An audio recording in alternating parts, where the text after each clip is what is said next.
Hello friends, welcome to ILA classes, the school of competitive exams. ಇವತ್ತಿನ ಪ್ರಮುಖವಾದಂತಹ current affairs ಟಾಪಿಕ್ಗಳನ್ನು discuss ಮಾಡೋಣ. ಈಗ discuss ಮಾಡ್ತಾ ಇರುವಂತಹ ಕರೆಂಟ್ ಅಫೇರ್ಸ್ ನೋಟ್ಸ್ಗಳು ಮತ್ತು ಮಂತ್ಲಿ ಕಂಪೈಲೇಷನ್ ಕರೆಂಟ್ ಅಫೇರ್ಸ್ ನೋಟ್ಸ್ಗಳನ್ನು ಫ್ರೀಯಾಗಿ ಡೌನ್ಲೋಡ್ ಮಾಡಿಕೊಳ್ಳಲು ನಮ್ಮ ಟೆಲಿಗ್ರಾಮ್ ಚಾನಲ್ ILA ಕ್ಲಾಸಸ್ಸನ್ನು ಸಬ್ಸ್ಕ್ರೈಬ್ ಮಾಡಿ.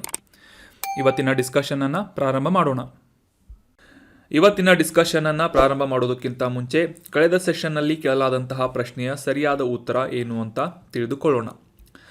ಮಾಚು ಪಿಚ್ಚು ಅನ್ನುವ ಈ ವಿಶ್ವ ಪರಂಪರೆಯ ತಾಣ ಯಾವ ದೇಶದಲ್ಲಿದೆ ಅಂತ ಪ್ರಶ್ನೆಯನ್ನು ಕೇಳಲಾಗಿತ್ತು. ಆಪ್ಷನ್ಗಳಲ್ಲಿ ಇಟಲಿ, ನಮೀಬಿಯಾ, ಆಸ್ಟ್ರೇಲಿಯಾ ಅಥವಾ ಪೆರು ಅಂತ ನೀಡಲಾಗಿದ್ದು, ಸರಿಯಾದ ಉತ್ತರ ಏನು ಅಂತಂದರೆ ಆಪ್ಷನ್ 4, ಪೆರು ದೇಶದಲ್ಲಿ ವಿಶ್ವ ಪ್ರಸಿದ್ಧವಾದಂತಹ ಈ ಮಾಚು ಪಿಚ್ಚು ಅನ್ನುವ ಪರಂಪರೆಯ ತಾಣ ಅಥವಾ ಯುನೆಸ್ಕೋ ವಿಶ್ವ ಪರಂಪರೆಯ ತಾಣ ಲೊಕೇಟ್ ಆಗಿದೆ.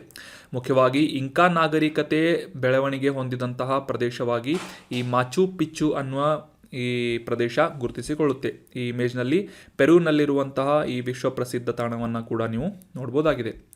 ಸೊ ಪೆರು ಅಂತ ಆನ್ಸರ್ ಮಾಡಿದಂತಹ ಎಲ್ಲ ಸ್ಟೂಡೆಂಟ್ಸ್ಗಳಿಗೆ ಕಂಗ್ರ್ಯಾಚುಲೇಷನ್ಸ್. ಇದೇ ರೀತಿ ಡಿಸ್ಕಷನ್ನಲ್ಲಿ ಭಾಗವಹಿಸ್ತಾರಿ. ನಿಮ್ಮ ಆನ್ಸರ್ಗಳು ಕರೆಕ್ಟ್ ಇರಲಿ ತಪ್ಪಿರಲಿ ಆನ್ಸರ್ ಮಾಡೋದಕ್ಕೆ ಪ್ರಯತ್ನ ಮಾಡಿ ಮತ್ತು ನಿಮ್ಮ ಅನಿಸಿಕೆಗಳು ಏನಾದರೂ ಇದ್ದರೆ ಕಮೆಂಟ್ ಬಾಕ್ಸಲ್ಲಿ ಕಮೆಂಟ್ ಮಾಡಿ. ಇನ್ನು ಇವತ್ತಿನ ಪ್ರಶ್ನೆ ಏನು ಅಂತ ನೋಡೋದಾದರೆ, ವಾರ್ಷಿಕವಾಗಿ ಆಚರಿಸುವಂತಹ ಪ್ರಸಿದ್ಧ ಕಿತ್ತಳೆ ಉತ್ಸವ ಅಥವಾ ಆರೆಂಜ್ ಫೆಸ್ಟಿವಲನ್ನು ಯಾವ ರಾಜ್ಯದಲ್ಲಿ ಆಚರಿಸಲಾಗುತ್ತದೆ ಅಂತ ಪ್ರಶ್ನೆ ಇದೆ. ಆರೆಂಜ್ ಫೆಸ್ಟಿವಲ್ ನೀವೆಲ್ಲ ಕೇಳಿರ್ಬೋದು, ನ್ಯೂಸ್ನಲ್ಲಿ ನೋಡಿರ್ತೀರಿ. ಸೊ ಆಪ್ಷನ್ಗಳಲ್ಲಿ ಮೇಘಾಲಯ, ನಾಗಾಲ್ಯಾಂಡ್, ಆಪ್ಷನ್ 3 ಅಸ್ಸಾಂ, ಆಪ್ಷನ್ 4 ತ್ರಿಪುರಾ ಅಂತ ಇದೆ. ನಿಮ್ಮ ಉತ್ತರವನ್ನು ಕಮೆಂಟ್ ಬಾಕ್ಸ್ನಲ್ಲಿ ಕಮೆಂಟ್ ಮಾಡಿ. ಕಿತ್ತಳೆ ಉತ್ಸವ ಅಥವಾ ಆರೆಂಜ್ ಫೆಸ್ಟಿವಲನ್ನು ದೇಶದ ಯಾವ ರಾಜ್ಯದಲ್ಲಿ ಆಚರಿಸಲಾಗುತ್ತೆ ಅಂತ ಕಮೆಂಟ್ ಬಾಕ್ಸ್ನಲ್ಲಿ ಕಮೆಂಟ್ ಮಾಡಬೇಕು. ಮುಂದಿನ ಸೆಷನ್ನಲ್ಲಿ ಇದರ ಕರೆಕ್ಟ್ ಆನ್ಸರನ್ನು ತಿಳಿದುಕೊಳ್ಳೋಣ. ಇನ್ನು ಇವತ್ತಿನ ಆರ್ಟಿಕಲ್ಗೆ ಸಂಬಂಧಪಟ್ಟಂತಹ ಮೊದಲ ಪ್ರಶ್ನೆ ಏನು ಅಂತ ನೋಡೋದಾದರೆ, ಈ ತಿರುಕ್ಕುರಳ್ ಅನ್ನುವ ಕಾವ್ಯದ ಲೇಖಕರು ಯಾರು, ಕರ್ತೃ ಯಾರು ಅಂತ ಪ್ರಶ್ನೆ ಇದೆ. ತಿರುಕ್ಕುರಳ್ ಅನ್ನುವ ಕಾವ್ಯ option 1 Periyar, option 2 Radhakrishnan, option 3 Thiruvalluvar ಅಥವಾ ಆಪ್ಷನ್ 4 ಕೆ ಕೃಷ್ಣಮೂರ್ತಿ ಅಂತ ಇದೆ. ಸೊ ಸರಿಯಾದ ಉತ್ತರ ಏನು ಅಂತಂದರೆ ಆಪ್ಷನ್ 3 ತಿರುವಳ್ಳುವರ್ ಈ ತಿರುಕ್ಕುರಳ್ ಕಾವ್ಯದ ಲೇಖಕರಾಗಿದ್ದಾರೆ. So option 3 is right answer. ಕಾಂಟೆಕ್ಸ್ಟನ್ನು ಮೊದಲಿಗೆ ಅರ್ಥ ಮಾಡ್ಕೊಳ್ಳೋದಾದರೆ, ಇತ್ತೀಚೆಗೆ ಭಾರತದ ಪ್ರಧಾನಮಂತ್ರಿಯವರು ಪಾಪಾ ನ್ಯೂಗಿನಿ ಅನ್ನುವ ದೇಶಕ್ಕೆ ಭೇಟಿ ನೀಡಿದ್ರು ಅಂತ ನಾವು ರೀಸೆಂಟಾಗಿ ಒಂದು ಆರ್ಟಿಕಲ್ನಲ್ಲಿ ಡಿಸ್ಕಸ್ ಮಾಡಿದ್ವಿ. ಅಷ್ಟೇ ಅಲ್ಲದೆ ಈ ಪಾಪಾ ನ್ಯೂಗಿನಿಗೆ ಸಂಬಂಧಪಟ್ಟಂತಹ ಮ್ಯಾಪ್ ರಿಲೇಟೆಡ್ ಆದಂತಹ ಮಾಹಿತಿಗಳನ್ನು ಮತ್ತು ಅದಕ್ಕೆ ಸಂಬಂಧಪಟ್ಟಂತಹ ಹೆಚ್ಚಿನ ಇನ್ಫಾರ್ಮೇಷನ್ಗಳನ್ನು ಕೂಡ ಡೀಟೇಲ್ ಆಗಿ ಡಿಸ್ಕಸ್ ಮಾಡಿದ್ವಿ. ಸೊ ಹೀಗಾಗಿ ಈ ಪಾಪಾ ನ್ಯೂಗಿನಿಯಲ್ಲಿ ಇತ್ತೀಚೆಗೆ ಭೇಟಿ ನೀಡಿದಂತಹ ಪ್ರಧಾನಮಂತ್ರಿಯವರು ಈ ತಿರುಕ್ಕುರಳ್ ಅನ್ನುವ ತಮಿಳು ಕೃತಿಯನ್ನು ಈ ಪಾಪಾ ನ್ಯೂಗಿನಿಯ ಸ್ಥಳೀಯ ಭಾಷೆಯಾದಂತಹ ಕೋಕ್ ಪಿಸಿನ್ ಅನ್ನುವ ಭಾಷೆಗೆ ಅನುವಾದ ಮಾಡಿದ ಒಂದು ಕೃತಿಯನ್ನು ಅಥವಾ ಒಂದು ಕಾಪಿಯನ್ನು ಬಿಡುಗಡೆ ಮಾಡಿದ್ದಾರೆ ಅಂತ ನ್ಯೂಸ್ನಲ್ಲಿ ಪಬ್ಲಿಷ್ ಆಗಿತ್ತು. ಸೊ ಹೀಗಾಗಿ ಈ ತಿರುಕ್ಕುರಳ್ ಅನ್ನುವ ಈ ಒಂದು ಕೃತಿಯ ಕುರಿತಾದಂತಹ ಕೆಲವೊಂದಿಷ್ಟು ಪ್ರಮುಖ ಮಾಹಿತಿಗಳನ್ನು ಈ ಒಂದು ಆರ್ಟಿಕಲ್ನಲ್ಲಿ ಡಿಸ್ಕಸ್ ಮಾಡೋಣ. ಮುಖ್ಯವಾಗಿ ತಮಿಳಿನ ಪವಿತ್ರ ಜೋಡಿಗಳು ಅಥವಾ ಪವಿತ್ರ ದ್ವಿಪದಿಗಳು ಅಂತ ಹೆಸರಿಸಿಕೊಳ್ಳುವಂತಹ ಈ ತಿರುಕ್ಕುರಳ್ ಅನ್ನುವ ಕಾವ್ಯವನ್ನು ಬರೆದವರು ತಿರುವಳ್ಳುವರ್ ಅನ್ನುವ ಲೇಖಕರಾಗಿದ್ದಾರೆ ಅಥವಾ ಈ ಒಬ್ಬ ಸಂತ ಕವಿ ಆಗಿದ್ದಾರೆ. ಇವರನ್ನು ತಮಿಳಿನ ಪ್ರಸಿದ್ಧ ಸಂತ ಕವಿ ಅಂತ ಕೂಡ ಗುರುತಿಸಲಾಗುತ್ತೆ, ತಿರುವಳ್ಳುವರ್ ಅವರನ್ನು. ಸೊ ಸಾಮಾನ್ಯವಾಗಿ ಈ ಒಂದು ತಿರುಕ್ಕುರಳ್ ಅನ್ನುವ ಕಾವ್ಯವನ್ನು ಕ್ರಿಸ್ತಪೂರ್ವ 2ನೇ ಶತಮಾನದಿಂದ ಕ್ರಿಸ್ತಶಕ 5ನೇ ಶತಮಾನಗಳ ನಡುವೆ ತಿರುವಳ್ಳುವರ್ ಅವರಿಂದ ಬರೆಯಲಾಗಿದೆ ಅಂತ ಭಾವಿಸಲಾಗಿದೆ. ಸೊ ಎಕ್ಸಾಕ್ಟಾಗಿ ನಿಖರವಾದಂತಹ ಒಂದು ಟೈಮ್ ಪೀರಿಯಡ್ ಗೊತ್ತಿಲ್ಲದೆ ಇದ್ದರೂ ಕೂಡ ಈ ಒಂದು ಡ್ಯುರೇಷನ್ನಲ್ಲಿ ಈ ಒಂದು ತಿರುವಳ್ಳುವರ್ ಅನ್ನುವ ಸಂತ ಕವಿಯಿಂದ ಈ ತಿರುಕ್ಕುರಳ್ ಅನ್ನುವ ಕಾವ್ಯವನ್ನು ರಚಿಸಲಾಗಿದೆ ಅಂತ ಭಾವಿಸಲಾಗಿದೆ. ಸೊ ಈ ತಿರುಕ್ಕುರಳ್ ಅನ್ನುವ ಕಾವ್ಯ ಮುಖ್ಯವಾಗಿ ತಮಿಳು ಸಂಸ್ಕೃತಿ ಮತ್ತು ತಮಿಳು ಜೀವನದ ಮೇಲೆ ಅಪಾರವಾದಂತಹ ಪ್ರಭಾವವನ್ನು ಬೀರಿರುವಂತಹ ಸುಮಾರು 1330 ದ್ವಿಪದಿಗಳನ್ನು ಅಥವಾ ಕುರಳ್ಗಳು ಅಂತ ಕರೆಯಲಾಗುತ್ತೆ. ದ್ವಿಪದಿಗಳನ್ನು ತಮಿಳು ಭಾಷೆಯಲ್ಲಿ ಕುರಲ್ ಅಂತ ಕರೆಯಲಾಗುತ್ತೆ. ಸೊ ತಿರುಕ್ಕುರಳ್ ಅನ್ನುವ ಈ ದ್ವಿಪದಿಗಳ ಒಂದು ಸಂಗ್ರಹ ಈ ತಮಿಳು ಜನರ ಜೀವನದ ಮೇಲೆ ಸಾಕಷ್ಟು ಪ್ರಭಾವವನ್ನು ಬೀರಿದಂತಹ ಒಂದು ಕೃತಿಯಾಗಿದೆ. ಮುಖ್ಯವಾಗಿ ಜನರ ನೈತಿಕತೆ, ಆಡಳಿತ, ಪ್ರೀತಿ, ಆಧ್ಯಾತ್ಮಿಕತೆ ಸೇರಿದಂತೆ ಜೀವನದ ಸಾಕಷ್ಟು ವೈವಿಧ್ಯಮಯವಾದಂತಹ ಅಂಶಗಳ ಆಧಾರದ ಮೇಲೆ ಈ ಒಂದು ಕೃತಿಯನ್ನು, ಕಾಲಾತೀತವಾದಂತಹ ಬುದ್ಧಿವಂತಿಕೆಯ ಕೃತಿಯನ್ನು ರಚಿಸಲಾಗಿದೆ ತಿರುವಳ್ಳುವರ್ ಅವರಿಂದ. ಸೊ ಇದರಲ್ಲಿ ಮುಖ್ಯವಾಗಿ ಆರಂ, ಪೊರುಲ್, ಇನ್ಬಮ್ ಅಥವಾ ಈ ಆರಂ ಅಂದರೆ ಸದ್ಗುಣ, ಪೊರುಲ್ ಅಂದರೆ ಸಂಪತ್ತು, ಇನ್ಬಮ್ ಅಂತಂದರೆ ಪ್ರೀತಿ, ಈ ರೀತಿಯಾದಂತಹ 3 ವಿಭಾಗಗಳನ್ನು ಈ ತಿರುಕ್ಕುರಳ್ ಅನ್ನುವ ಒಂದು ಪುಸ್ತಕದಲ್ಲಿ ನಾವು ಕಾಣಬಹುದಾಗಿದ್ದು, ಮುಖ್ಯವಾಗಿ ಈ ಒಂದು ಈ ಒಂದು ಪುಸ್ತಕವನ್ನು ಓದುಗರಿಗೆ ನೈತಿಕವಾದಂತಹ ಆಧ್ಯಾತ್ಮಿಕ ಮತ್ತು ಪ್ರಾಯೋಗಿಕ ಮಾರ್ಗದರ್ಶನಗಳನ್ನು ನೀಡುವುದರಲ್ಲಿ ಸಾಕಷ್ಟು ಯಶಸ್ವಿಯಾದಂತಹ ಮತ್ತು ಪ್ರಸಿದ್ಧವಾದಂತಹ ಪುಸ್ತಕ ಅಥವಾ ಕೃತಿ ಈ ತಿರುಕ್ಕುರಳ್ ಅನ್ನುವ ಪುಸ್ತಕ ಆಗಿದೆ. ಇತ್ತೀಚೆಗೆ ನಮ್ಮ ಪ್ರಧಾನಮಂತ್ರಿಯವರು ಪಾಪಾ ನ್ಯೂಗಿನಿಯಾ ದೇಶದಲ್ಲಿ ಈ ತಿರುಕ್ಕುರಳ್ ಅನ್ನುವ ಒಂದು ಕೃತಿಯನ್ನು ಪಾಪಾ ನ್ಯೂಗಿನಿಯಾ ದೇಶದ ಸ್ಥಳೀಯ ಭಾಷೆಗೆ ಅನುವಾದ ಮಾಡಿದಂತಹ ಕೃತಿಯನ್ನು ಪಬ್ಲಿಷ್ ಮಾಡಿದ್ದಾರೆ ಅಂತ ನಾವು ಈ ನ್ಯೂಸನ್ನು ಡಿಸ್ಕಸ್ ಮಾಡಿದ್ವಿ. ಅದಕ್ಕೆ ಸಂಬಂಧಪಟ್ಟಂತಹ ಐತಿಹಾಸಿಕ ಮಾಹಿತಿಗಳನ್ನು ಮತ್ತು ಈ ತಿರುಕ್ಕುರಳ್ ಅನ್ನುವ ಕೃತಿಯ ಮಹತ್ವವನ್ನು ಕೂಡ ಡಿಸ್ಕಸ್ ಮಾಡಿದ್ವಿ. ಸೊ ಮುಂದಿನ ಆರ್ಟಿಕಲ್ಗೆ ಸಂಬಂಧಪಟ್ಟಂತಹ ಪ್ರಶ್ನೆಯನ್ನು ನೋಡೋದಾದರೆ ಸೈನ್ಸ್ ಆ್ಯಂಡ್ ಟೆಕ್ನಾಲಜಿಗೆ ಸಂಬಂಧಪಟ್ಟಂತಹ ಪ್ರಶ್ನೆಯಾಗಿದೆ ಇದು. ನಾವಿಕ್ ಅನ್ನುವ ಈ ಒಂದು ಕಾನ್ಸ್ಟೆಲೇಷನ್ ಸಿಸ್ಟಮ್ ಅಥವಾ ಈ ನಕ್ಷತ್ರ ಪುಂಜದ ವ್ಯವಸ್ಥೆಯಲ್ಲಿ ಎಷ್ಟು ಉಪಗ್ರಹಗಳ ವ್ಯವಸ್ಥೆಯನ್ನು ವಿನ್ಯಾಸಗೊಳಿಸಲಾಗಿದೆ? ಭಾರತದ ಇಸ್ರೋನಿಂದ ಈ ಒಂದು ನಾವಿಕ್ ಅನ್ನುವ ನಕ್ಷತ್ರ ಪುಂಜವನ್ನು ಡೆವಲಪ್ ಮಾಡಲಾಗಿದ್ದು ಇದರಲ್ಲಿ ಎಷ್ಟು ಪ್ರಮುಖವಾದಂತಹ ಉಪಗ್ರಹಗಳನ್ನು ಒಳಗೊಂಡಂತೆ ಈ ಒಂದು ನಕ್ಷತ್ರ ಪುಂಜವನ್ನು ಡಿಸೈನ್ ಮಾಡಲಾಗಿದೆ ಅಂತ ಪ್ರಶ್ನೆ ಇದ್ದು, ಆಪ್ಷನ್ಗಳಲ್ಲಿ 3, ಆಪ್ಷನ್ ಬಿ 5, ಆಪ್ಷನ್ ಸಿ 6 ಅಥವಾ ಆಪ್ಷನ್ 4, ಆಪ್ಷನ್ ಡಿ 7 ಅಂತ ಇದೆ. ಸರಿಯಾದ ಉತ್ತರ ಆಪ್ಷನ್ ಡಿ 7 ಪ್ರಮುಖವಾದಂತಹ ಉಪಗ್ರಹಗಳ ವ್ಯವಸ್ಥೆಯನ್ನು ಈ ನಾವಿಕ್ ಅನ್ನುವ ನ್ಯಾವಿಗೇಷನ್ ಸಿಸ್ಟಮ್ ನಕ್ಷತ್ರಪುಂಜ ಅಥವಾ ಕಾನ್ಸ್ಟೆಲೇಷನ್ ಸಿಸ್ಟಮ್ನಲ್ಲಿ ಅಳವಡಿಸಲಾಗಿದೆ. ಸೊ ಈ ನಾವಿಕ್ ಅಂದರೆ ಏನು ಮತ್ತು ಈ ನಾವಿಕ್ ಅನ್ನುವ ನಕ್ಷತ್ರಪುಂಜದ ಅಪ್ಲಿಕೇಶನ್ಗಳು ಏನು ಅಂತ ಡೀಟೇಲ್ ಆಗಿ ಈ ಒಂದು ಆರ್ಟಿಕಲ್ನಲ್ಲಿ ಡಿಸ್ಕಸ್ ಮಾಡೋಣ.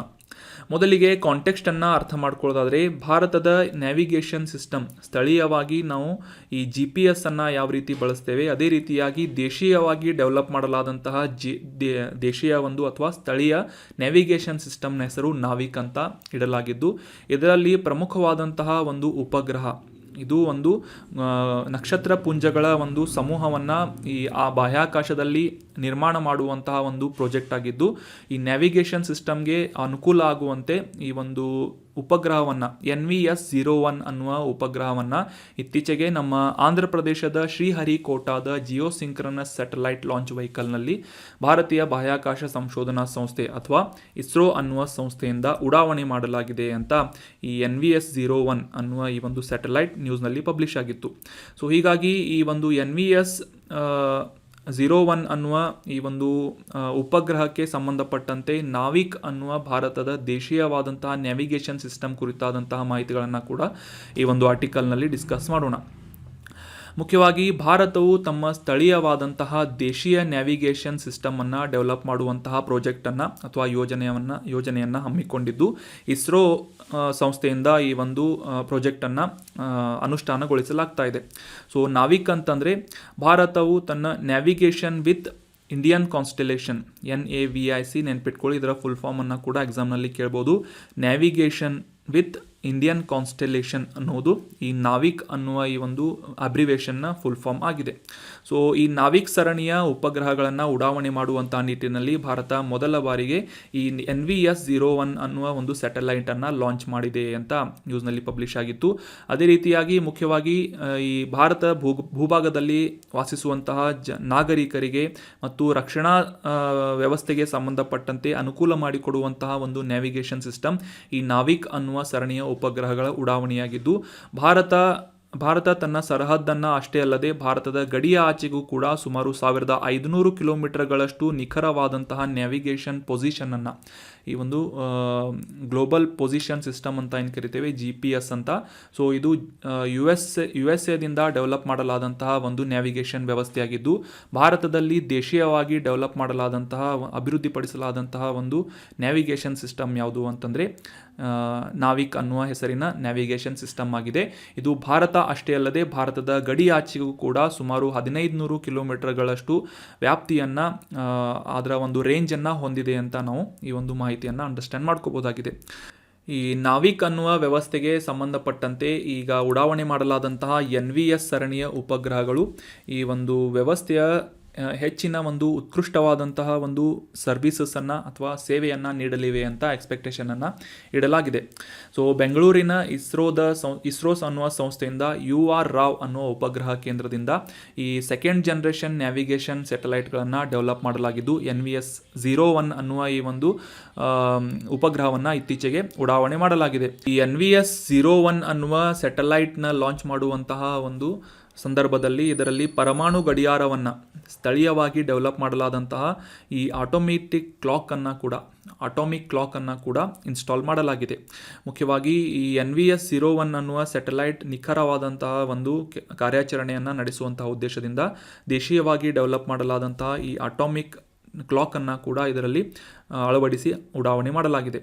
ಇನ್ನು ಈ ಭಾರತೀಯ ನಕ್ಷತ್ರ ಪುಂಜದೊಂದಿಗೆ ನ್ಯಾವಿಗೇಷನ್ ವಿತ್ ಇಂಡಿಯನ್ ಕಾನ್ಸ್ಟೆಲೇಷನ್ ಅನ್ನುವ ಈ ಒಂದು ವ್ಯವಸ್ಥೆಯ ಕುರಿತಾದಂತಹ ಪ್ರಮುಖ ಮಾಹಿತಿಗಳನ್ನು ಡಿಸ್ಕಸ್ ಮಾಡೋದಾದರೆ, ಸೊ ಆಗಲೇ ತಿಳಿಸಿದ ಹಾಗೆ ದೇಶೀಯವಾಗಿ ಡೆವಲಪ್ ಮಾಡಲಾದಂತಹ ಈ ಒಂದು ಸ್ಯಾಟಲೈಟ್ಗಳನ್ನು ಬಾಹ್ಯಾಕಾಶಕ್ಕೆ ಉಡಾವಣೆ ಮಾಡುವುದರೊಂದಿಗೆ ಈ GPS ಯಾವ ರೀತಿಯಾಗಿ ಕೆಲಸ ಮಾಡುತ್ತದೆ, ಅದೇ ರೀತಿಯಾದಂತಹ ಒಂದು ದೇಶೀಯವಾದಂತಹ ನ್ಯಾವಿಗೇಷನ್ ಸಿಸ್ಟಮನ್ನು ಭಾರತದಿಂದ ಡೆವಲಪ್ ಮಾಡುವಂತಹ ಒಂದು ಉದ್ದೇಶ ಈ ಇಸ್ರೋ ಸಂಸ್ಥೆ ಹೊಂದಿದೆ. ಸೊ ರಾಷ್ಟ್ರದ ಈ ಸ್ಥಾನೀಕರಣ ಆಗಿರ್ಬೋದು, ನ್ಯಾವಿಗೇಷನ್ ಆಗಿರ್ಬೋದು ಮತ್ತು ಸಮಯದ ಅವಶ್ಯಕತೆಗಳನ್ನು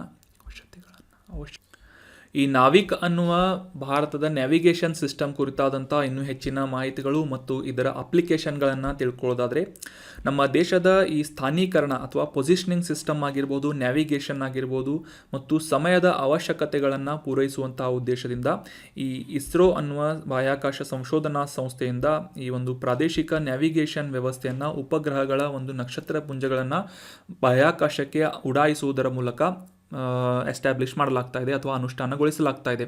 ಸೊ ಇದೇ ಒಂದು ಪ್ರಾಜೆಕ್ಟ್ನ ಭಾಗವಾಗಿ ಈಗ ಸದ್ಯಕ್ಕೆ NVS 01 ಅನ್ನುವ ಒಂದು ಸ್ಯಾಟಲೈಟನ್ನು ಲಾಂಚ್ ಮಾಡಲಾಗಿದೆ ಅಂತ ನಾವು ಕಾಂಟೆಕ್ಸ್ಟ್ನಿಂದ ಅರ್ಥ ಮಾಡ್ಕೊಂಡ್ವಿ.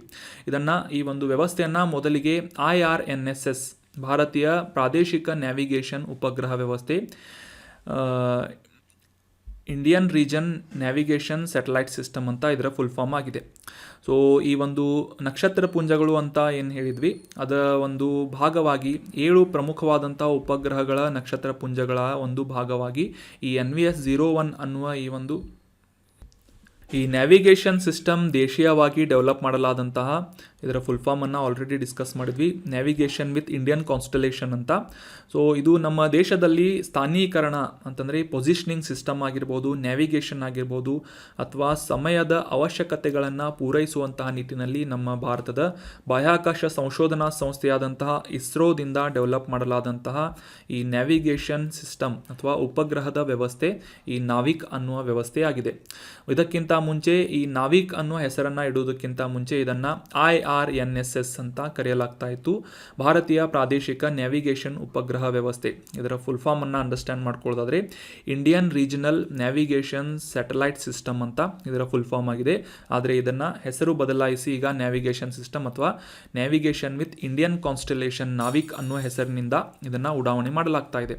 ಸೊ ಈ ಒಂದು ಪ್ರಾಜೆಕ್ಟ್ನಲ್ಲಿ ಮುಖ್ಯವಾಗಿ 7 ಉಪಗ್ರಹಗಳ ನಕ್ಷತ್ರ ಪುಂಜಗಳನ್ನು ಉಡಾವಣೆ ಮಾಡುವಂತಹ ಒಂದು ಯೋಜನೆಯನ್ನು ಇಸ್ರೋದಿಂದ ಹಮ್ಮಿಕೊಳ್ಳಲಾಗಿದ್ದು, ಈ ಭೂಮಿಯ ಮೇಲೆ ಪರಿಭ್ರಮಿಸುವಾಗ 24x7 ನೆಲದ ಕೇಂದ್ರಗಳ ಜಾಲದೊಂದಿಗೆ ಕಾರ್ಯನಿರ್ವಹಿಸುವಂತಹ ಒಂದು ಸಿಂಕ್ರೊನೈಸ್ ಮಾಡುವುದರ ಮೂಲಕ ಈ ಒಂದು ನಿಖರವಾದಂತಹ ಪೊಸಿಷನ್ ಆಗಿರ್ಬೋದು ಮತ್ತು ಈ ಟೈಮ್ ಆಗಿರ್ಬೋದು, ಈ 2 ರೆಫರೆನ್ಸ್ಗಳನ್ನು ಇಟ್ಕೊಂಡು ನಿಖರವಾದಂತಹ ಒಂದು ಪೊಸಿಷನ್ ಸಿಸ್ಟಮನ್ನು ಎಸ್ಟಾಬ್ಲಿಷ್ ಮಾಡುವಂಥ ನಿಟ್ಟಿನಲ್ಲಿ ಈ ನಾವಿಕ್ ಅನ್ನುವ ಈ ಪ್ರಾಜೆಕ್ಟ್ ಸಾಕಷ್ಟು ಸಹಾಯಕಾರಿಯಾಗಲಿದೆ ಅಂತ ನಾವು ಎಕ್ಸ್ಪೆಕ್ಟ್ ಮಾಡ್ಬೋದಾಗಿದೆ.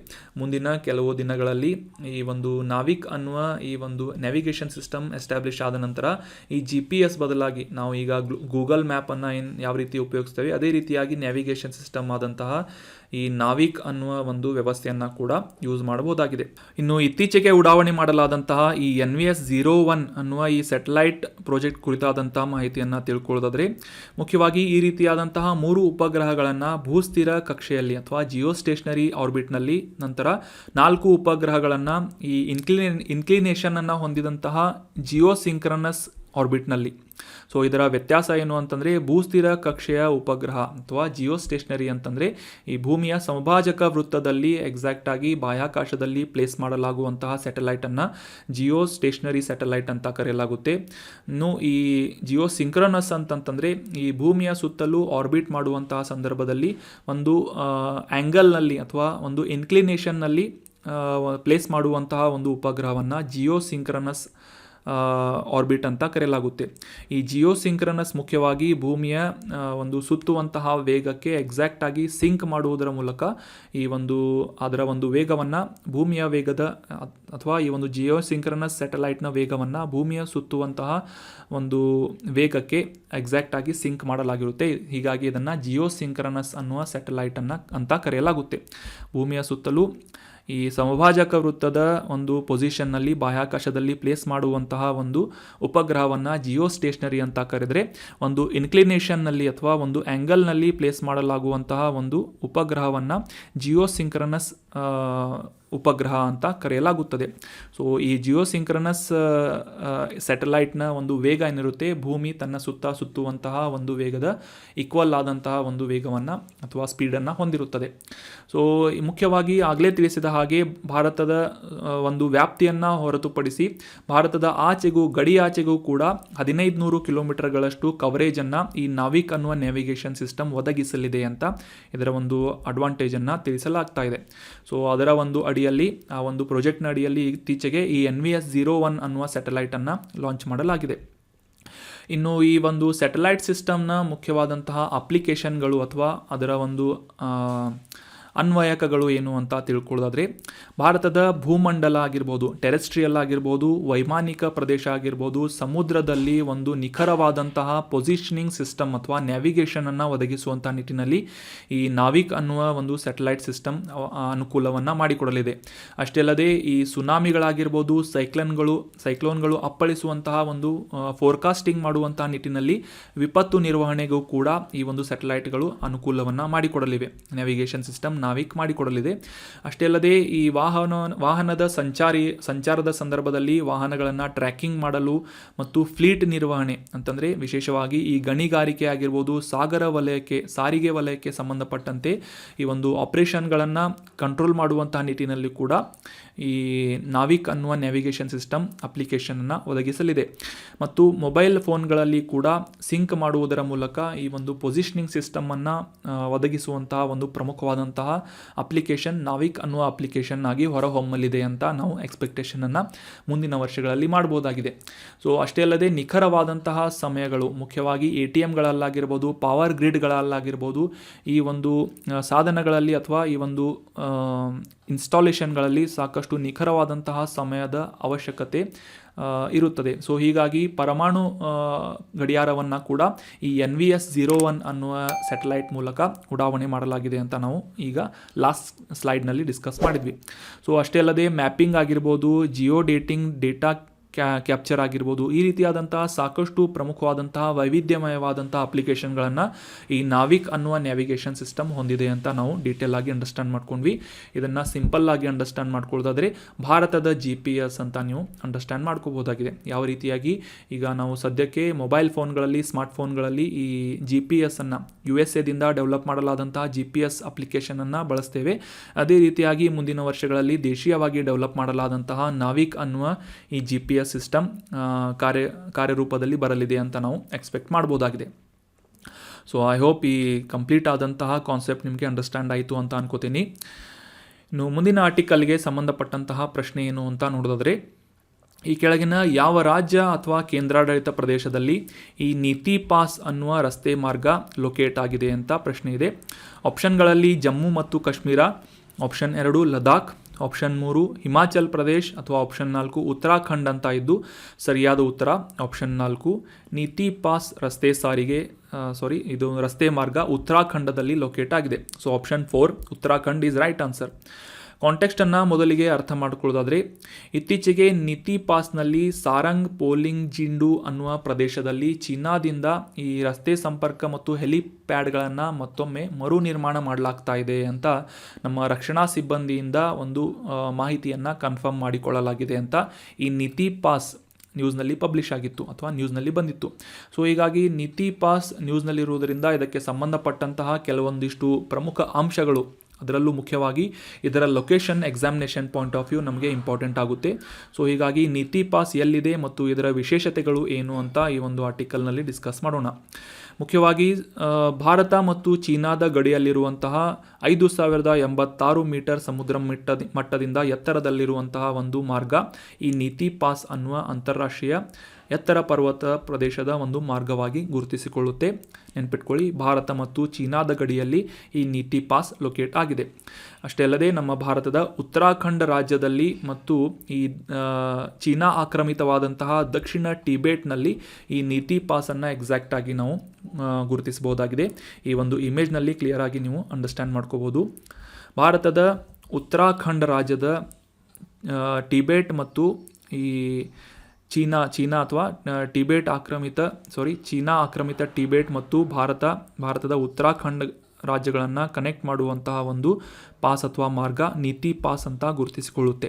ಸೊ ಅದೇ ರೀತಿಯಾಗಿ ಈ ಒಂದು ಮ್ಯಾಪ್ನಲ್ಲಿ ಕ್ಲಿಯರ್ ಆಗಿ ನೀವು ನೋಡ್ಬೋದು ಯಾವ ರೀತಿಯಾಗಿ ಉತ್ತರಾಖಂಡದಲ್ಲಿ ಇನ್ನೂ ಉಳಿದಂತಹ ಕೆಲವೊಂದಿಷ್ಟು ಪ್ರಮುಖ ಪಾಸ್ಗಳು ಯಾವುವು ಅಂತಂದರೆ ಈ ಮೂಲಿಂಗ್ಲಾ ಪಾಸ್, ಮಾಂಗ್ಶಾ ದುರಾ ಪಾಸ್ ಮತ್ತು ತ್ರೈಲಿ ಪಾಸ್, ನೀತಿ ಪಾಸ್, ಲಿಪು ಲೇಕ್, ಮಾನಾ ಪಾಸ್, ಈ ರೀತಿಯಾದಂತಹ ಸಾಕಷ್ಟು ರಸ್ತೆ ಮಾರ್ಗಗಳು ಅಥವಾ ಪಾಸ್ಗಳನ್ನು ಈ ಉತ್ತರಾಖಂಡ್ ರಾಜ್ಯ ಹೊಂದಿದೆ. ಅದರಲ್ಲಿ ಮುಖ್ಯವಾಗಿ ಮಾನಾ ಪಾಸ್, ಲಿಪು ಲೇಕ್ ಪಾಸ್ ಮತ್ತು ನೀತಿ ಪಾಸ್ಗಳು ಪ್ರಮುಖವಾದಂತಹ ರಸ್ತೆ ಮಾರ್ಗಗಳಾಗಿದ್ದು ಭಾರತದ ಈ ಸಮುದ್ರ ಮಟ್ಟದಿಂದ ಅತ್ಯಂತ ಎತ್ತರದಲ್ಲಿರುವಂತಹ ಕೆಲವೊಂದಿಷ್ಟು ಪಾಸ್ಗಳಲ್ಲಿ ಅಥವಾ ರಸ್ತೆ ಮಾರ್ಗಗಳಲ್ಲೂ ಕೂಡ ಈ ನೀತಿ ಪಾಸ್ ಒಂದಾಗಿ ಗುರುತಿಸಿಕೊಳ್ಳುತ್ತೆ. ಸೊ ಇನ್ನು ಇದರ ವಿಶೇಷತೆಗಳನ್ನು ತಿಳ್ಕೊಳ್ಳೋದಾದರೆ ಭಾರತ ಮತ್ತು ಟಿಬೇಟ್ ನಡುವಿನ ಪ್ರಾಚೀನ ವ್ಯಾಪಾರ ಮಾರ್ಗವಾಗಿ ಕೂಡ ಈ ನೀತಿ ಪಾಸ್ ಗುರುತಿಸಿಕೊಳ್ತಾ ಇತ್ತು. 1962ರಲ್ಲಿ ಚೀನಾ ಮತ್ತು ಭಾರತದ ಈ ಯುದ್ಧದ ನಂತರ ಈ ಒಂದು ನೀತಿ ಪಾಸನ್ನು ಮುಚ್ಚಲಾಗಿತ್ತು. ಸೊ ಇದೇ ಒಂದು ಪ್ರದೇಶದಲ್ಲಿ ಈಗ ಚೀನಾದಿಂದ ಹೆಲಿಪ್ಯಾಡ್ಗಳನ್ನು ಮತ್ತು ರಸ್ತೆ ಮಾರ್ಗಗಳನ್ನು ಕೂಡ ಅಭಿವೃದ್ಧಿಪಡಿಸಲಾಗ್ತಾ ಇದೆ ಅಂತ ಭಾರತದ ಭದ್ರತಾ ಸಿಬ್ಬಂದಿಯಿಂದ ವರದಿ ಮಾಡಲಾಗಿದೆ ಅಂತ ನಾವು ಕಾಂಟೆಕ್ಸ್ಟ್ನಲ್ಲಿ ಅರ್ಥ ಮಾಡ್ಕೊಂಡ್ವಿ. ಸೊ ಈ ನೀತಿ ಪಾಸನ್ನು ಹೊಂದಿದಂತಹ ನೀತಿ ಕಣಿವೆ, ಉತ್ತರಾಖಂಡದಲ್ಲಿರುವಂತಹ ಈ ನೀತಿ ಕಣಿವೆಯ ಕುರಿತಾದಂತಹ ಕೆಲವೊಂದಿಷ್ಟು ವಿಶೇಷತೆಗಳನ್ನು ಕೂಡ examination point of view cover ಮಾಡಿಬಿಡೋಣ. ಉತ್ತರಾಖಂಡದ ಈ ಚಮೋಲಿ ಜಿಲ್ಲೆಯ ಗರ್ವಾಲ್ ರೀಜನ್ನಲ್ಲಿ ಈ ನೀತಿ ಕಣಿವೆ ಲೊಕೇಟ್ ಆಗಿದ್ದು ಮುಖ್ಯವಾಗಿ ಈ ಕಾಳಿ ನದಿಯ ಪ್ರಮುಖವಾದಂತಹ ಉಪನದಿಯಾದಂತಹ ಧೌಲಿ ಗಂಗಾ ಅನ್ನುವ ನದಿ ಈ ನೀತಿ ಕಣಿವೆಯ ಮೂಲಕ ಹರಿದು ಹೋಗುತ್ತದೆ. ಅದೇ ರೀತಿಯಾಗಿ ಸುಮಾರು 3600 ಮೀಟರ್ ಎತ್ತರದಲ್ಲಿರುವಂತಹ ಈ ನೀತಿ ಕಣಿವೆ ನಂದಾದೇವಿ ಬಯೋಸ್ಫಿಯರ್ ರಿಸರ್ವ್ನ ಒಂದು ಭಾಗವಾಗಿ ಭಾರತ ಮತ್ತು ಚೀನಾದ ಗಡಿಯ ನಡುವೆ ಇರುವಂತಹ ಕೊನೆಯ ಗ್ರಾಮವಾಗಿ ನೀತಿ ಕಣಿವೆ ಗುರುತಿಸಿಕೊಳ್ಳುತ್ತೆ. ನೀತಿ ವ್ಯಾಲಿ ಅಂತ ಕೂಡ ನೀವು ನ್ಯೂಸ್ನಲ್ಲಿ ಓದಿರಬಹುದು. ಸೊ ನೆನ್ಪಿಟ್ಕೊಳ್ಳಿ. ಅದೇ ರೀತಿಯಾಗಿ ಉತ್ತರಾಖಂಡದಲ್ಲಿರುವಂತಹ ಈ ನಂದಾದೇವಿ ಬಯೋಸ್ಫಿಯರ್ ರಿಸರ್ವ್ ಕೂಡ ನಾವು ಇದರ ಬಗ್ಗೆ ಕೂಡ ಒಂದು ಆರ್ಟಿಕಲ್ನಲ್ಲಿ ರೀಸೆಂಟಾಗಿ ಡಿಸ್ಕಸ್ ಮಾಡಿದ್ವಿ. ನಂದಾದೇವಿ ಬಯೋಸ್ಫಿಯರ್ ರಿಸರ್ವ್ ನೆನ್ಪಿಟ್ಕೊಳ್ಳಿ ಉತ್ತರಾಖಂಡದಲ್ಲಿದೆ. ಸೊ ಇದು ನೀತಿ ಕಣಿವೆಯ ಒಂದು ಪ್ರಮುಖವಾದಂತಹ ಭಾಗವಾಗಿದೆ. ಸೊ ಇನ್ನು ಮುಂದಿನ ಆರ್ಟಿಕಲ್ಗೆ ಸಂಬಂಧಪಟ್ಟಂತಹ ಪ್ರಶ್ನೆ, ಔರಾಂಗ್ ರಾಷ್ಟ್ರೀಯ ಉದ್ಯಾನವನ ಇತ್ತೀಚೆಗೆ ನ್ಯೂಸ್ನಲ್ಲಿತ್ತು. ಸೊ ಇದು ಯಾವ ರಾಜ್ಯದಲ್ಲಿದೆ ಅಂತ ಪ್ರಶ್ನೆ ಇದೆ. ಆಪ್ಷನ್ಗಳಲ್ಲಿ ಅಸ್ಸಾಂ, ಆಪ್ಷನ್ 2 ಮೇಘಾಲಯ, ಆಪ್ಷನ್ 3 ನಾಗಾಲ್ಯಾಂಡ್ ಅಥವಾ ಆಪ್ಷನ್ 4 ಸಿಕ್ಕಿಂ ಅಂತ ಇದ್ದು ಸರಿಯಾದ ಉತ್ತರ ಆಪ್ಷನ್ 1 ಅಸ್ಸಾಂ ರಾಜ್ಯದಲ್ಲಿ ಈ ಔರಾಂಗ್ ಅನ್ನುವ ರಾಷ್ಟ್ರೀಯ ಉದ್ಯಾನವನ ಲೊಕೇಟ್ ಆಗಿದೆ. So option 1 is right answer. ಕಾಂಟೆಕ್ಸ್ಟನ್ನು ಮೊದಲಿಗೆ ಅರ್ಥ ಮಾಡ್ಕೊಳ್ಳೋದಾದರೆ ಇತ್ತೀಚೆಗೆ ಈ ಅಸ್ಸಾಂನಲ್ಲಿರುವಂತಹ ಔರಾಂಗ್ ರಾಷ್ಟ್ರೀಯ ಉದ್ಯಾನವನ ಮತ್ತು ಹುಲಿ ಸಂರಕ್ಷಿತ ಪ್ರದೇಶದಲ್ಲಿ ಘೇಂಡಾಮೃಗ, ವಯಸ್ಸಾದಂತಹ ಒಂದು ಘೇಂಡಾಮೃಗ ಸಾವನ್ನಪ್ಪಿದೆ ಅಂತ ನ್ಯೂಸ್ನಲ್ಲಿ ಪಬ್ಲಿಷ್ ಆಗಿತ್ತು. ಸೊ ಹೀಗಾಗಿ ಈ ಔರಾಂಗ್ ರಾಷ್ಟ್ರೀಯ ಉದ್ಯಾನವನ ನಮಗೆ ಎಕ್ಸಾಮಿನೇಷನ್ ಪಾಯಿಂಟ್ ಆಫ್ ವ್ಯೂ ಇದರ ಲೊಕೇಶನ್ ಇಂಪಾರ್ಟೆಂಟ್ ಆಗೋದ್ರಿಂದ ಇದಕ್ಕೆ ಸಂಬಂಧಪಟ್ಟಂತಹ ಕೆಲವೊಂದಿಷ್ಟು ಎಕ್ಸ್ಟ್ರಾ ಮಾಹಿತಿಗಳನ್ನು ಕೂಡ ನಾವು ಈ ಒಂದು ಆರ್ಟಿಕಲ್ನಲ್ಲಿ ಡಿಸ್ಕಸ್ ಮಾಡೋಣ. ಮುಖ್ಯವಾಗಿ ಈ ಬ್ರಹ್ಮಪುತ್ರ ನದಿಯ ಉತ್ತರ ದಂಡೆಯಲ್ಲಿ ಈ ಅಸ್ಸಾಂ ರಾಜ್ಯದ ಡಾರಾಂಗ್ ಮತ್ತು ಸೋನಿಪತ್ ಜಿಲ್ಲೆಯಲ್ಲಿ ಈ ಔರಾಂಗ್ ರಾಷ್ಟ್ರೀಯ ಉದ್ಯಾನವನ ವ್ಯಾಪಿಸಿದೆ. ಈ ಒಂದು ಪ್ರದೇಶವನ್ನು 1985ರಲ್ಲಿ ಅಭಯಾರಣ್ಯ ಅಂತ ಗುರುತಿಸಲಾಯಿತು. ನಂತರ ನಮ್ಮ ಸರ್ಕಾರದಿಂದ 1999ರಲ್ಲಿ ಈ ಒರಾಂಗ್ ರಾಷ್ಟ್ರೀಯ ಉದ್ಯಾನವನ ಅಂತ ಇದನ್ನು ಘೋಷಣೆ ಮಾಡಲಾಯಿತು. ಸುಮಾರು 78 ಚದರ ಕಿಲೋಮೀಟರ್ಗಳಷ್ಟು ವ್ಯಾಪ್ತಿಯನ್ನು ಹೊಂದಿರುವಂತಹ ಈ ಒರಾಂಗ್ ರಾಷ್ಟ್ರೀಯ ಉದ್ಯಾನವನ 2016ರಲ್ಲಿ 49ನೇ ಭಾರತದ ಹುಲಿ ಸಂರಕ್ಷಿತ ಪ್ರದೇಶ ಟೈಗರ್ ರಿಸರ್ವ್ ಅಂತ ಗುರುತಿಸಿಕೊಂಡಿತು. ಸೊ ಈ ಒರಾಂಗ್ ರಾಷ್ಟ್ರೀಯ ಉದ್ಯಾನವನವನ್ನು ಸಾಮಾನ್ಯವಾಗಿ ಮಿನಿ ಕಾಜಿರಂಗ ಅಂತ ಕೂಡ ಗುರುತಿಸಲಾಗುತ್ತೆ. ಯಾಕೆ ಅಂತ ನೋಡೋದಾದರೆ, ಯಾವ ರೀತಿಯಾಗಿ ಅಸ್ಸಾಂನಲ್ಲಿರುವಂತಹ ಈ ದೊಡ್ಡ ಕಾಜಿರಂಗ ಅನ್ನುವ ರಾಷ್ಟ್ರೀಯ ಉದ್ಯಾನವನದಲ್ಲಿ ಜೌಗು ಪ್ರದೇಶಗಳು, ಹೊಳೆಗಳು, ಹುಲ್ಲುಗಾವಲು, ಅದೇ ರೀತಿಯಾದಂತಹ ಒಂದು ಭೂದೃಶ್ಯವನ್ನು ಹೊಂದಿದಂತಹ ಈ ಒರಾಂಗ್ ರಾಷ್ಟ್ರೀಯ ಉದ್ಯಾನವನವನ್ನು ಮಿನಿ ಕಾಜಿರಂಗ ಅಂತ IUCN ಸೈಟ್ನಲ್ಲಿ ಕೂಡ ಗುರುತಿಸಲಾಗಿದೆ. ಸೊ ನೆನ್ಪಿಟ್ಕೊಳ್ಳಿ, ಇಲ್ಲಿ ಪ್ರಮುಖವಾಗಿ ಕಂಡುಬರುವಂತಹ ಒಂದು ವಿಶೇಷ ಪ್ರಾಣಿ ಯಾವುದು ಅಂತಂದರೆ great Indian one horned rhinoceros ಅಥವಾ ಈ ಭಾರತೀಯ ಒಂದು ಕೊಂಬಿನ ಗೆಂಡಾಮೃಗ ಹೆಚ್ಚಾಗಿ ಈ ಒರಾಂಗ್ ರಾಷ್ಟ್ರೀಯ ಉದ್ಯಾನವನದಲ್ಲಿ ಗುರುತಿಸಿಕೊಳ್ಳುತ್ತೆ. ನೆನ್ಪಿಟ್ಕೊಳ್ಳಿ, ಅಸ್ಸಾಂ ರಾಜ್ಯದಲ್ಲಿ ಈ ಒರಾಂಗ್ ರಾಷ್ಟ್ರೀಯ ಉದ್ಯಾನವನ ಲೊಕೇಟ್ ಆಗಿದೆ. ಸೊ ಒರಾಂಗ್ ಅಷ್ಟೇ ಅಲ್ಲದೆ ಅಸ್ಸಾಂನಲ್ಲಿರುವಂತಹ ಇತರ ಪ್ರಮುಖ 7 ರಾಷ್ಟ್ರೀಯ ಉದ್ಯಾನವನವನ್ನು ಕೂಡ ನೋಡೋದಾದರೆ ಮಾನಸ, ಒರಾಂಗ್ ಅವುಗಳ ಲೊಕೇಶನನ್ನು ಕೂಡ ನೀಡಲಾಗಿದೆ. ನಮೇರಿ, ಕಾಜಿರಂಗ. ಸೊ ಇದೇ ರೀತಿಯಾಗಿ ಕಾಜಿರಂಗ ರಾಷ್ಟ್ರೀಯ ಉದ್ಯಾನವನ ಮತ್ತು ಒರಾಂಗ್ ರಾಷ್ಟ್ರೀಯ ಉದ್ಯಾನವನವನ್ನು ಕೂಡ ನಾವು ಡಿಸ್ಕಸ್ ಮಾಡಿದ್ವಿ. ಈ ಒರಾಂಗ್ ರಾಷ್ಟ್ರೀಯ ಉದ್ಯಾನವನವನ್ನು ಮಿನಿ ಕಾಜಿರಂಗ ಅಂತ ಕೂಡ ಗುರುತಿಸಲಾಗುತ್ತೆ. ಸೊ ಅದೇ ರೀತಿಯಾಗಿ ದಿಹಿಂಗ್ ಪಟ್ಕಾಯ್ ಅನ್ನುವ ಈ ಒಂದು ರಾಷ್ಟ್ರೀಯ ಉದ್ಯಾನವನವನ್ನು ಕೂಡ ನೋಡ್ಬೋದು. ದಿಬ್ರು ಸಿಕೋವಾ ಅನ್ನುವ ರಾಷ್ಟ್ರೀಯ ಉದ್ಯಾನವನವನ್ನು ಕೂಡ ಇಲ್ಲಿ ಲೊಕೇಟ್ ಮಾಡ್ಬೋದಾಗಿದೆ. ಸೊ ಇತ್ತೀಚೆಗೆ ಅಂದರೆ 2021ರಲ್ಲಿ ಈ 6ನೇ ಮತ್ತು 7ನೇ ರಾಷ್ಟ್ರೀಯ ಉದ್ಯಾನವನವಾಗಿ ಗುರುತಿಸಿಕೊಂಡಂತಹ ಈ ರೈಮೋನಾ ಅನ್ನುವ ರಾಷ್ಟ್ರೀಯ ಉದ್ಯಾನವನ ಮತ್ತು ದಿಹಿಂಗ್ ಪಟ್ಕಾಯ್ ಅನ್ನುವ ರಾಷ್ಟ್ರೀಯ ಉದ್ಯಾನವನವನ್ನು ಕೂಡ ನಾವು ನೋಡ್ಬೋದು. ಮೊದಲು 5 ರಾಷ್ಟ್ರೀಯ ಉದ್ಯಾನವನವನ್ನು ಹೊಂದಿದಂತಹ ಈ ಅಸ್ಸಾಂ ಸದ್ಯಕ್ಕೆ 7 ನ್ಯಾಷನಲ್ ಪಾರ್ಕ್ಗಳನ್ನು ಒಳಗೊಂಡಿದೆ. ರೈಮೋನಾ, ಮಾನಸ್, ಒರಾಂಗ್, ನಮೇರಿ, ಕಾಜಿರಂಗ, ದಿಬ್ರು ಶಿಕೋವಾ ಮತ್ತು ದಿಹಾಂಗ್ ಪಟ್ಕಾಯ್ ಈ ಎಲ್ಲ ರಾಷ್ಟ್ರೀಯ ಉದ್ಯಾನವನಗಳು ಕೂಡ ಈ ಅಸ್ಸಾಂ ರಾಜ್ಯದಲ್ಲಿ ಲೊಕೇಟ್ ಆದಂತಹ ನ್ಯಾಷನಲ್ ಪಾರ್ಕ್ಗಳಾಗಿವೆ. ಸೊ ಮುಂದಿನ ಪ್ರಶ್ನೆ, ಈ ಕೆಳಗಿನ ಯಾವ ರಾಜ್ಯದಲ್ಲಿ ಐತಿಹಾಸಿಕವಾದಂತಹ ಮಚಲಿಪಟ್ನಂ ಅನ್ನುವ ಬಂದರು ಲೊಕೇಟ್ ಆಗಿದೆ ಅಂತ ಪ್ರಶ್ನೆ ಇದೆ. ಆಪ್ಷನ್ಗಳಲ್ಲಿ ಒಡಿಶಾ, ಆಪ್ಷನ್ 2 ಆಂಧ್ರ ಪ್ರದೇಶ್, ಆಪ್ಷನ್ 3 ಚೆನ್ನೈ ಅಥವಾ ಆಪ್ಷನ್ 4 ಕೇರಳ ಅಂತ ಇದ್ದು ಸರಿಯಾದ ಉತ್ತರ ಆಪ್ಷನ್ 2 ಆಂಧ್ರ ಪ್ರದೇಶ್. ಆಂಧ್ರ ಪ್ರದೇಶದಲ್ಲಿ ಈ ಮಚಲಿಪಟ್ನಂ ಅನ್ನುವ ಬಂದರು ಲೊಕೇಟ್ ಆಗಿದೆ. So option 2 is right answer. ಇತ್ತೀಚೆಗೆ ಈ ಮಚಲಿಪಟ್ನಂ ಬಂದರು ನ್ಯೂಸ್ನಲ್ಲಿ ಯಾಕೆ ಇತ್ತು ಅಂತ ಕಾಂಟೆಕ್ಸ್ಟನ್ನು ಅರ್ಥ ಮಾಡ್ಕೊಳ್ಳೋದಾದರೆ, ಆಂಧ್ರ ಪ್ರದೇಶದ ಮುಖ್ಯಮಂತ್ರಿಯವರಿಂದ ಈ ಕೃಷ್ಣಾ ಜಿಲ್ಲೆಯ ಮಂಗಿನಪುಡಿಯಲ್ಲಿ ಮಚಲಿಪಟ್ನಂ ಬಂದರಿನ ಅಭಿವೃದ್ಧಿ ಕಾಮಗಾರಿ ಅದರ ಉದ್ಘಾಟನೆಯನ್ನು ಮಾಡಲಾಯಿತು ಅಂತ ಕಾಂಟೆಕ್ಸ್ಟ್ನಲ್ಲಿ ನಾವು ಅಂಡರ್ಸ್ಟ್ಯಾಂಡ್ ಮಾಡ್ಕೋಬೋದಾಗಿದೆ. ಸೊ ಹೀಗಾಗಿ ಈ ಮಚಲಿಪಟ್ನಂ ಅನ್ನುವ ಐತಿಹಾಸಿಕ ಬಂದರಿನ ಕುರಿತಾದಂತಹ ಕೆಲವೊಂದಿಷ್ಟು ಪ್ರಮುಖ ಮಾಹಿತಿಗಳನ್ನು ಈ ಒಂದು ಆರ್ಟಿಕಲ್ನಲ್ಲಿ ಡಿಸ್ಕಸ್ ಮಾಡೋಣ. ಬಂಗಾಳ ಕೊಲ್ಲಿಯ ಕರಾವಳಿಯಲ್ಲಿ ಮುಖ್ಯವಾಗಿ ಈ ಆಂಧ್ರ ಪ್ರದೇಶದ ಕರಾವಳಿ ಪ್ರದೇಶದ ಎಕ್ಸಾಕ್ಟ್ ಆಗಿ ಮಧ್ಯಭಾಗದಲ್ಲಿ ಈ ಮಚಲಿಪಟ್ನಂ ಬಂದರನ್ನು ನಾವು ಕಾಣಬಹುದಾಗಿದೆ. ಈ ಒಂದು ಇಮೇಜ್ನಲ್ಲಿ ಆಂಧ್ರ ಪ್ರದೇಶದ ಕರಾವಳಿ, ಬಂಗಾಳ ಕೊಲ್ಲಿಯ ಈ ಒಂದು ಕರಾವಳಿಯನ್ನು ನೋಡಿದರೆ ಸೊ ಅದರ ಎಕ್ಸಾಕ್ಟ್ ಮಧ್ಯಭಾಗದಲ್ಲಿ ಮಚಲಿಪಟ್ನಂ ಅನ್ನುವ ಬಂದರಿನ ಲೊಕೇಶನ್ನ ನಾವು ಗುರುತಿಸಬಹುದಾಗಿದೆ. ಸುಮಾರು 5,156 ಕೋಟಿ ರೂಪಾಯಿಗಳ ವೆಚ್ಚದಲ್ಲಿ ಈ ಭೂಮಾಲೀಕ ಮಾದರಿಯಲ್ಲಿ ಅಥವಾ ಲ್ಯಾಂಡ್ ಲಾರ್ಡ್ ಮಾಡೆಲ್ನಲ್ಲಿ ಈ ಬಂದರನ್ನು ರಾಜ್ಯ ಸರ್ಕಾರದಿಂದ ಡೆವಲಪ್ ಮಾಡಲಾಗ್ತಾ ಇದೆ. ಈ ಭೂಮಾಲೀಕ ಮಾದರಿ ಅಂತ ನಾವು ಅಂಡರ್ಸ್ಟ್ಯಾಂಡ್ ಮಾಡ್ಕೊಂಡ್ವಿ. ಮುಖ್ಯವಾಗಿ ಯಾವುದೇ ರೀತಿಯಾದಂಥ ಒಂದು ಬಂದರನ್ನು ಅಭಿವೃದ್ಧಿಪಡಿಸಲಿಕ್ಕೆ ಸಾಕಷ್ಟು ಹಣವನ್ನು ಖರ್ಚು ಮಾಡಬೇಕಾಗುತ್ತೆ. 5,156 ಕೋಟಿ ರೂಪಾಯಿಗಳಷ್ಟು ವೆಚ್ಚದಲ್ಲಿ ಈ ಮಚಲಿಪಟ್ನಂ ಬಂದರನ್ನು ಅಭಿವೃದ್ಧಿಪಡಿಸುವಂತಹ ಕಾರ್ಯವನ್ನು ರಾಜ್ಯ ಸರ್ಕಾರದಿಂದ ಕೈಗೊಳ್ಳಲಾಗ್ತಾ ಇದ್ದು, ಈ ಭೂಮಾಲೀಕ ಮಾದರಿಯಲ್ಲಿ ಅಂತಂದರೆ ಯಾವುದೇ ಒಂದು ಇತರ ಖಾಸಗಿ ಸಂಸ್ಥೆಗಳಿಂದ ಈ ಒಂದು ಬಂದರನ್ನು ಆಪರೇಟ್ ಮಾಡುವಂತಹ ಅಥವಾ ಕಾರ್ಯಾಚರಣೆಯನ್ನು ನಡೆಸುವಂತಹ ಒಂದು ಪರ್ಮಿಷನನ್ನು ಈ ಪ್ರೈವೇಟ್ ಫರ್ಮ್ಸ್ಗಳಿಗೆ ನೀಡಲಾಗುತ್ತೆ. ಸೊ ಆ ಪ್ರೈವೇಟ್ ಕಂಪನಿಗಳು ಈ ಒಂದು ಬಂದರನ್ನು ಆಪರೇಟ್ ಮಾಡುವುದು ಮತ್ತು ಆ ಒಂದು ಆಪರೇಷನ್ ಮಾಡಿದಂತಹ ಒಂದು ಆದಾಯದಲ್ಲಿ ಈ ಕಾಯ್ದೆಯ ಮೂಲಕ ಎಸ್ಟಾಬ್ಲಿಷ್ ಮಾಡಲಾದಂತಹ ಒಂದು ಈ ಸರ್ಕಾರದಿಂದ ಎಸ್ಟಾಬ್ಲಿಷ್ ಮಾಡಲಾದಂತಹ ಈ ಟ್ರಸ್ಟ್ ಆಗಿರ್ಬೋದು ಅಥವಾ ಒಂದು ಏಜೆನ್ಸಿ ಏನಿರುತ್ತೆ ಆ ಒಂದು ಏಜೆನ್ಸಿಯ ಮೂಲಕ ಆ ಒಂದು ಆದಾಯವನ್ನು ಶೇರ್ ಮಾಡಿಕೊಳ್ಳಲಾಗುತ್ತೆ. ಸೊ ಇದಕ್ಕೆ ಸಾಮಾನ್ಯವಾಗಿ ಈ ಗುತ್ತಿಗೆಯ ನೀಡುವುದರ ಮೂಲಕ ಖಾಸಗಿ ಕಂಪನಿಗಳಿಗೆ ಗುತ್ತಿಗೆಯನ್ನು ಸರ್ಕಾರದಿಂದ ನೀಡುವುದರ ಮೂಲಕ ಈ ಬಂದರನ್ನು ಡೆವಲಪ್ ಮಾಡಿ ಆ ಬಂದರಿನ ಕಾರ್ಯಾಚರಣೆಯನ್ನು ನಿರ್ವಹಿಸುವಂತಹ ಜವಾಬ್ದಾರಿಯನ್ನು ಖಾಸಗಿ ಕಂಪನಿಗಳಿಗೆ ನೀಡಲಾಗುತ್ತೆ. ಇದನ್ನು ಸಾಮಾನ್ಯವಾಗಿ ಭೂಮಾಲೀಕ ಮಾದರಿ ಅಥವಾ ಲ್ಯಾಂಡ್ ಲಾರ್ಡ್ ಮಾಡೆಲ್ ಬಿಸ್ನೆಸ್ ಅಂತ, ಪೋರ್ಟ್ ಡೆವಲಪ್ಮೆಂಟ್ ಅಂತ ಕರೆಯಲಾಗುತ್ತದೆ. ಸೊ ಮುಖ್ಯವಾಗಿ ಆಗಲೇ ತಿಳಿಸಿದ ಹಾಗೆ ಈ ಸರ್ಕಾರಿ ಕಂಪನಿ ಅಥವಾ ಟ್ರಸ್ಟ್ ಅಂತ ಏಜೆನ್ಸಿ ಅಂತ ಏನು ಹೇಳಿದ್ವಿ, ಮಚಿಲಿಪಟ್ನಂ ಪೋರ್ಟ್ ಡೆವಲಪ್ಮೆಂಟ್ ಕಾರ್ಪೊರೇಷನ್ ಈ ಒಂದು ಸಂಸ್ಥೆಯ ಮೂಲಕ ಡೆವಲಪ್ ಮಾಡುವುದರ ಮೂಲಕ ಸರ್ಕಾರ ಆ ಒಂದು ಬಂದರಿನ ಆಪರೇಷನ್ ಮಾಡುವುದಕ್ಕೆ ಅಂತಂದರೆ ಅಲ್ಲಿ ಒಂದು ಬಿಸ್ನೆಸ್ ಮಾಡುವುದಕ್ಕೆ ಖಾಸಗಿ ಕಂಪನಿಗೆ ಗುತ್ತಿಗೆಯನ್ನು ನೀಡುತ್ತದೆ. ಆ ಒಂದು ಗುತ್ತಿಗೆ ಪಡೆದುಕೊಂಡಂತಹ ಸಂಸ್ಥೆ ಹೊಂದಿದಂತಹ ಆದಾಯದಲ್ಲಿ ಕೆಲವೊಂದಿಷ್ಟು ಪಾಲನ್ನು ಈ ಸರ್ಕಾರ ಅಥವಾ ಟ್ರಸ್ಟ್ಗಳಿಗೆ ನೀಡಲಾಗುತ್ತದೆ.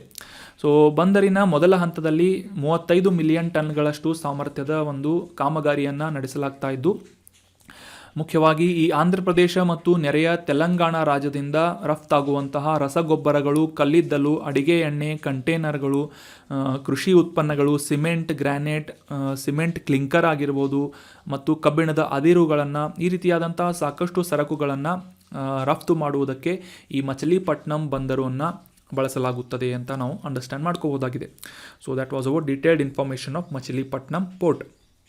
ಈಗ ಡಿಸ್ಕಸ್ ಮಾಡಲಾದಂಥ ಎಲ್ಲ ಆರ್ಟಿಕಲ್ಸ್ಗಳನ್ನು ಮತ್ತೊಮ್ಮೆ ರಿವೈಸ್ ಮಾಡಿಬಿಡೋಣ. ಮೊದಲನೇ ಆರ್ಟಿಕಲ್ನಲ್ಲಿ ನಾವು ತಿರುವಳ್ಳುವರ್ ಅವರಿಂದ ಬರೆದಂತಹ ತಿರುಕುರಳ್ ಅನ್ನುವ ಈ ಒಂದು ವಿಶೇಷವಾದಂತಹ ಮಹಾಕಾವ್ಯದ ಕುರಿತಾದಂತಹ ಮಾಹಿತಿಯನ್ನು ಡಿಸ್ಕಸ್ ಮಾಡಿದ್ವಿ. ಸೊ ಇದರಲ್ಲಿರುವಂತಹ ಅಂಶಗಳನ್ನು ಕೂಡ ಅಂಡರ್ಸ್ಟ್ಯಾಂಡ್ ಮಾಡ್ಕೊಂಡ್ವಿ.